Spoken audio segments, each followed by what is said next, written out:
Hello बच्चों, आज मैं आपके लिए लेकर आई हूँ लालची सब्जी वाले की कहानी, जो और कहानियों से अलग है। एक बार की बात है, एक लालची सब्जी वाले ने सब्जी बेचने के लालच में गोविंद नगर में अपनी दुकान खोल ली। उस सब्जी वाले का नाम भोला था। स्वभाव से वह बहुत लालची था। लालच के चक्कर में वह अपना ईमान भी बेच सकता था। गोविंद नगर में और भी बहुत सारे सब्जी वाले थे। क्योंकि वह सब्जी वाले बहुत पुराने थे, इसलिए गोविंद नगर के ज़्यादातर नगर निवासी पुराने सब्जी वालों से ही सब्जी खरीदते थे। इसलिए भोला की बिक्री ज़्यादा नहीं हो पाती थी। वह सोचने लगा कि कुछ ऐसा करा जाए कि यहाँ से पुराने सब्जी वाले चले जाएं और लोग मुझसे ही सब्जी खरीदें। लालची लोग हमेशा अपने ही बारे में सोचते हैं, वे किसी के सगे नहीं होते हैं। एक दिन वह अपने ही तरह के दुष्ट लोगों के साथ बैठकर रात को दारू पी रहा था। तभी उसके दोस्त भोला ने कहा कि तुम बाजार से दवाई लाकर दूसरे सब्जी वालों की सब्जियों में छिड़क दो।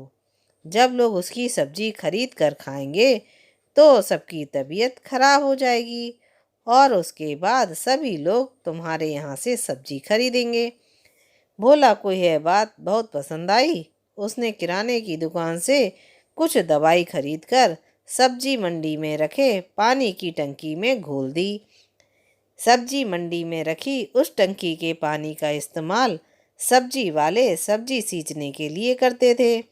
शाम होते ही जब मंडी में सब्जी की दुकानें लगने लगीं तो सभी सब्जी वाले टंकी के पानी से अपनी अपनी सब्जियों को सींच देते थे और मंडी में भीड़ लगने लगी।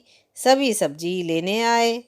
पुराने सब्जी वालों के पास भीड़ लगने लगी। वे सब्जी खरीद कर चले गए। रात को जैसे ही लोगों ने खाना बनाकर खाया, सभी के पेट में दर्द होने लगा। अगले दिन भोला सब्जी वाले ने कहना शुरू कर दिया कि ये लोग दवाई वाली सब्जियां बेचते हैं, इसलिए आप लोगों का यह हाल हुआ है। आप लोग मेरे यहाँ से सब्जी खरीदें, मैं साफ सुथरी सब्जियां बेचता हूँ। सब लोग उसकी बात मानकर अगले दिन से भोला सब्जी वाले की दुकान से ही सब्जी लेने लगे। पुराने सब्जी वालों की सब्जियां नहीं बिकी और ना ही उनके यहाँ कोई ग्राहक सब्जी लेने आया। एक दिन नशे में उसने सारी बातें लोगों को बता दी।